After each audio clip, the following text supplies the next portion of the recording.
Assalamualaikum warahmatullahi wabarakatuh. Selamat malam, Ibu dosen pengampu dan teman-teman sekalian. Saya dari kelompok 4 program studi akuntansi pada mata kuliah Statistik, Ekonomi, dan Bisnis. Pada malam hari ini akan memaparkan materi presentasi mengenai analisis korelasi persen bivariat. Baik, untuk menyingkat waktu, mari kita bahas ke pembahasan pertama mengenai konsep dasar korelasi persen. Baik, korelasi persen bivariat adalah metode statistik parametrik yang digunakan untuk mengukur kekuatan dan arah hubungan linier antara dua variabel kuantitatif berskala interval atau rasio. Secara umum, terdapat 4 kegunaan utama dari analisis ini. Yang pertama, itu mengetahui apakah ada hubungan linier antar variabel yang kita amati. Yang kedua, menentukan arah hubungannya, apakah berbanding lurus atau searah, ataupun berbanding terbalik. Yang ketiga, mengukur seberapa erat hubungan tersebut dalam rentang skala dari -1 hingga +1. Yang terakhir, sebagai dasar pembuktian awal dan pengembalian keputusan sebelum kita melangkah ke analisis statistik yang lebih kompleks, seperti analisis regresi linier. Untuk slide selanjutnya, itu syarat dan asumsi dasar. Agar pengujian korelasi persen ini valid dan dapat dipertanggungjawabkan secara matematis, terdapat 3 asumsi prasyarat utama yang wajib terpenuhi. Yang pertama, skala data numerik, yaitu kedua variabel yang diuji harus memiliki skala pengukuran interval atau rasio. Yang kedua, normalitas, data dari kedua variabel harus berdistribusi normal. Yang ketiga, linearitas, itu hubungan antara variabel X dan variabel Y harus membentuk pola garis lurus atau linear, bukan pola kurva atau melengkung. Nah, yang perlu kita ingat, uji korelasi persen sangat sensitif terhadap data pencicilan atau outlier. Adanya data ekstrim dapat merusak nilai koefisien korelasi, sehingga membersihkan data atau data screening sangat dianjurkan sebelum uji dilakukan. Kemudian untuk interpretasi nilai R sama dengan arah, selain dari tingkat kekuatan, tanda di depan koefisien atau R menentukan arah hubungan antar variabel. Yang tanda positif itu menunjukkan hubungan yang searah. Artinya, jika variabel X mengalami peningkatan, maka variabel Y juga akan ikut meningkat. Begitupun sebaliknya jika tanda negatif menunjukkan hubungan yang berlawanan arah. Artinya, jika nilai variabel X meningkat, maka nilai variabel Y justru akan menurun. Untuk slide selanjutnya, ada interpretasi nilai R sama dengan kekuatan. Nilai koefisien korelasi R dikelompokkan ke dalam 5 interval tingkat kekuatan hubungan. Nilai 0,00 hingga 0,10 menandakan korelasi sangat lemah atau hampir tidak ada hubungan.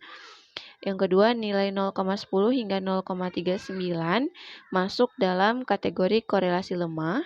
Yang ketiga, nilai 0,40 hingga 0,69 menunjukkan korelasi sedang. Yang keempat, nilai 0,70 hingga 0,89 menunjukkan korelasi yang kuat.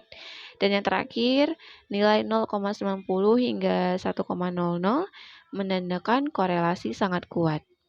Baik, untuk contoh kasusnya, untuk memahami penerapan praktisnya dalam bidang ekonomi dan sosial, kelompok kami mengangkat studi kasus nyata, yaitu hubungan antara tingkat pengangguran terbuka atau TPT dan tingkat kemiskinan di Indonesia.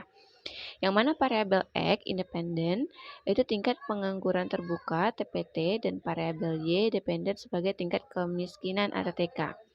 Data dan lokasi, data yang digunakan adalah data sekunder dari Badan Pusat Statistik atau BPS tahun 2024 yang mencakup 38 provinsi di Indonesia. Analisis ini bertujuan untuk membuktikan secara empiris apakah daerah dengan pengangguran tinggi selalu memiliki tingkat kemiskinan yang tinggi pula. Untuk slide selanjutnya yaitu penggunaan aplikasi SPSS, yaitu pengolahan data dilakukan menggunakan software SPSS dengan langkah-langkah teknis sebagai berikut. Yang pertama, masukkan data TPX, TPT sama dengan X, dan tingkat kemiskinan sama dengan Y dari 38 provinsi ke dalam lembar kerja data view. Yang kedua, klik menu utama analis, kemudian pilih correlate, kemudian klik bivariate. Yang ketiga, pindahkan variabel TPT dan kemiskinan ke dalam kolom variabel. Yang keempat, pada opsi correlation coefficient, pastikan centang pada persen, dan pada test of significant pilih to tiled. Yang terakhir, klik OK untuk menjalankan analisis. Berdasarkan hasil output pengolahan SPSS yang telah dilakukan, diperoleh dua nilai utama. Yang pertama, nilai koefisien korelasi, R-nya sama dengan minus 0,352, yaitu tanda negatif menunjukkan adanya hubungan yang berbanding terbalik. Hal ini mengindikasikan fenomena anomali pada beberapa daerah. Seperti contohnya di Provinsi Papua, di mana angka TPT tercatat rendah, namun tingkat kemiskinannya relatif tinggi. Nilai 0,352 ini termasuk dalam kategori korelasi lemah hingga sedang. Yang kedua, nilai signifikansinya signya sama dengan 0,030. Karena nilai signya 0,030 lebih kecil dari 0,05, maka H0 ditolak dan H1-nya diterima. Artinya, hubungan berbanding terbalik antara pengangguran dan kemiskinan tersebut bermakna atau signifikan secara statistik pada tingkat kepercayaan 95%. Slide selanjutnya ada koefisien determinasi atau R pangkat 2.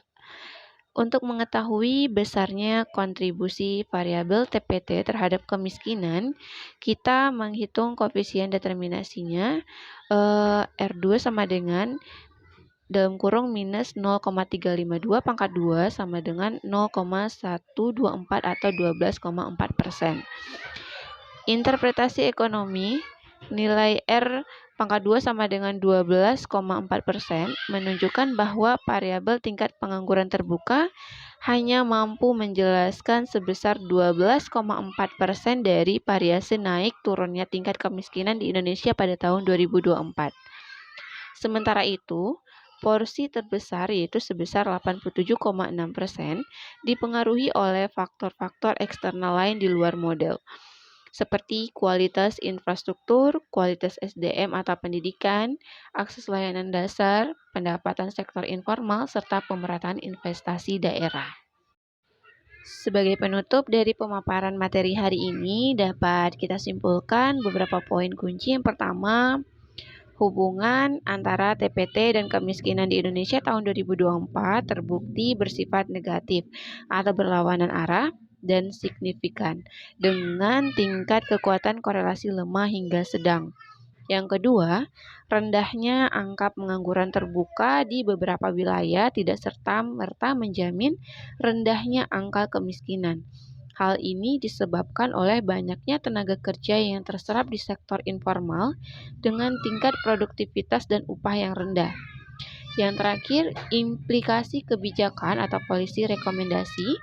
Pemerintah perlu memfokuskan kebijakan publik pada peningkatan kualitas dan produktivitas pekerjaan, bukan sekadar menekan angka pengangguran secara kuantitatif. Demikian pemaparan dari saya mengenai analisis korelasi persen bivariate.